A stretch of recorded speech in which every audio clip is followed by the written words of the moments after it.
हम संविधान के बारे में एक प्रमुख टॉपिक आर्टिकल अनुच्छेद भाग 1 के बारे में पढ़ेंगे।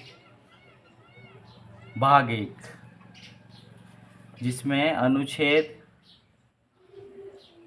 1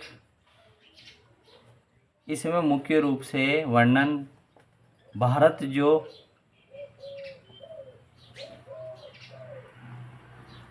इंडिया होगा, जो कई राज्यों से मिलकर बनेगा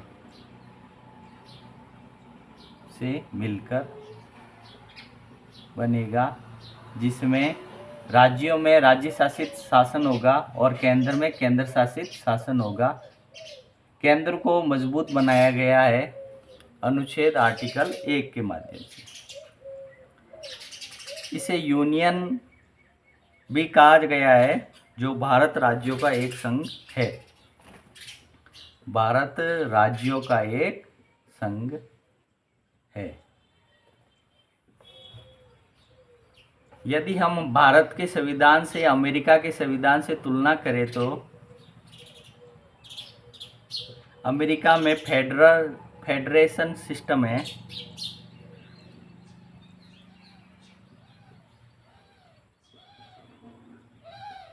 अर्थात अमेरिका राज्यों का संघ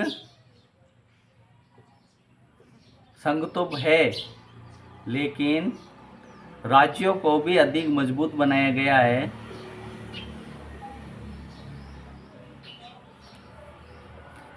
अब ये अमेरिका 1776 में तो स्वतंत्रता की घोषणा की और 1783 में संविधान बनकर तैयार हुआ और उसे मान्यता मिली। और इसमें समझौते में मुख्य रूप से 2 पक्ष हो और वह सभी राज्य स्वतंत्र हो और अधिकार भी समानता के रूप में मिली हुई है। अमेरिका में संघ को राज्य से अलग होने का अधिकार नहीं होता है। संघ राज्यों की सीमाओं में परिवर्तन नहीं कर सकता। अर्थात अमेरिका किसी भी राज्यों के परिवर्तन करने का निषेध पाया गया है। और इसके विपरीत आर्टिकल अनुच्छेद 1 भारत में किसी भी राज्य का विस्तार व सीमाओं में परिवर्तन कर सकता है। ये अधिकार अनुच्छेद आर्टिकल 1 में दिया गया है। इस प्रकार भारत का निर्माण जब 1950 में भारत आज़ाद हुआ और संविधान लागू हुआ, तब यहाँ शासन प्रणाली राज्यों में राज्य शासित शासन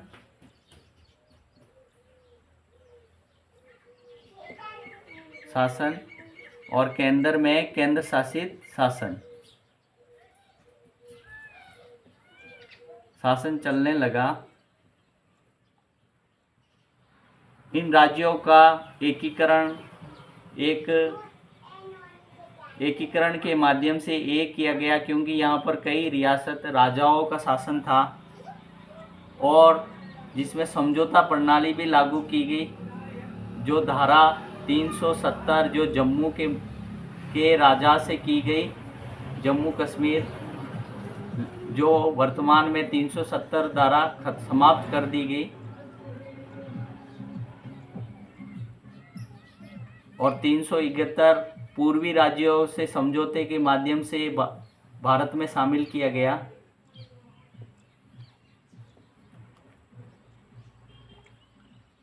युद्ध के माध्यम से हैदराबाद को जीता गया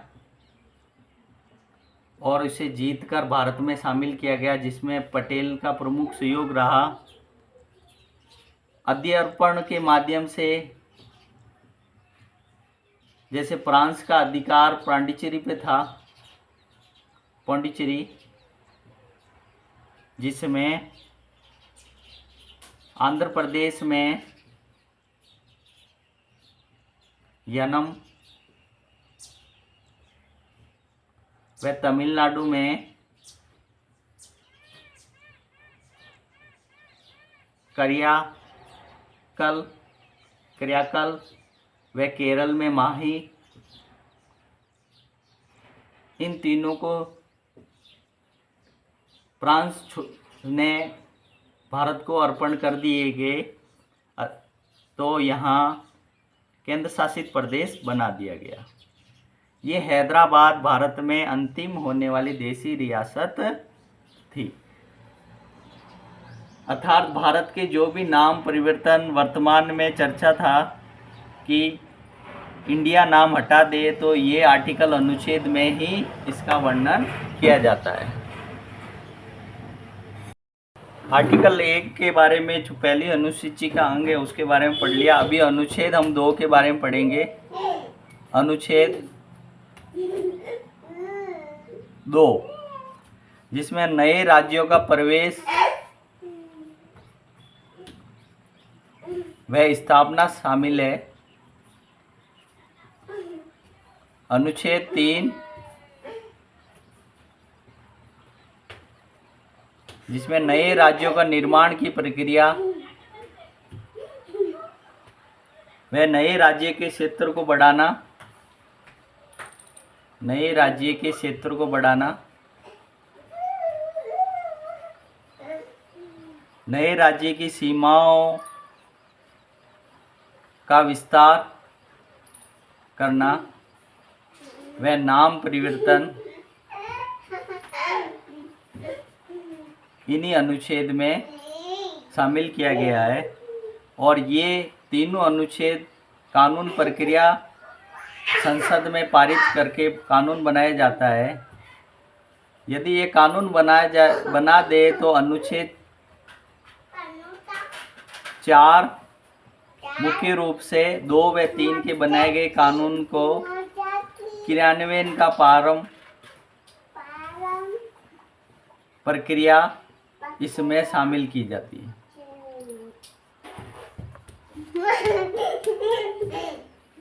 इसी प्रक्रिया के तहत आर्टिकल 1, 2 व 3 के तहत सिक्किम राज्य का गठन किया गया 1974 में। ये सिक्किम का डोकलाम विवाद जो चीन के साथ बना हुआ है, सीमा विवाद, 96वें संविधान संशोधन द्वारा सिक्किम को पूर्ण राज्य का दर्जा भी दिया गया।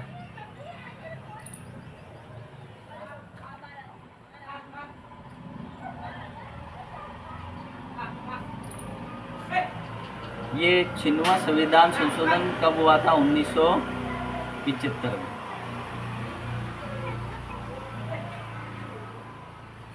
किसी राज्य का अनुच्छेद 1 जो एक तो भारत का जो यूनियन इसका वर्णन करता है, वह 2 व 3 व 4 नए राज्यों का निर्माण प्रक्रिया तय करता है। ये तभी तय करता है राज्यों का निर्माण जब जनता की मांग हो,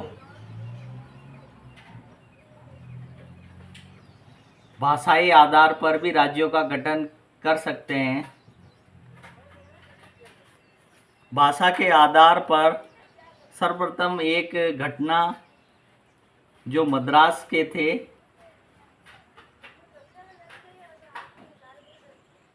पोंडु श्री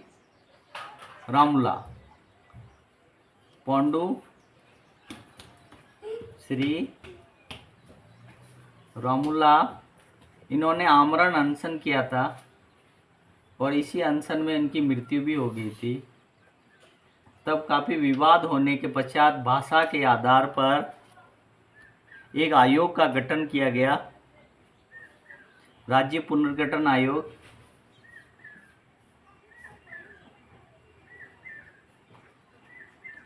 जो फजले अली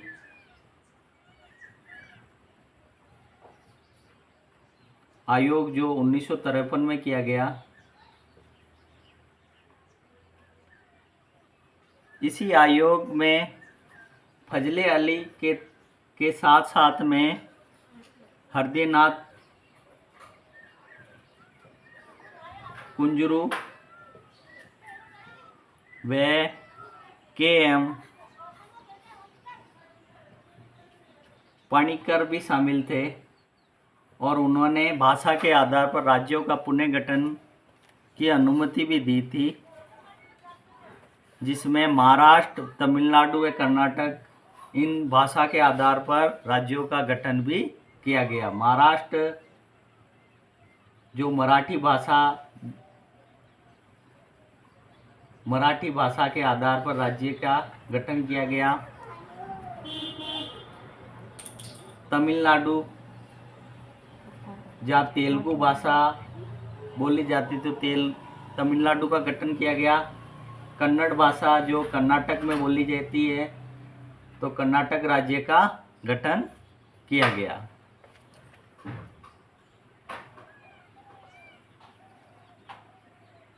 देश के राज्यों का पुनर्गठन करते समय इस बात का भी ध्यान दिया जाता है कि देश की सुरक्षा कायम रहे, मतलब अशांति न फैले, प्रशासनिक व्यवस्था को सुचारू रूप से चलाने में मदद हो, वित्तीय भार को भी ध्यान में रखा जाता है।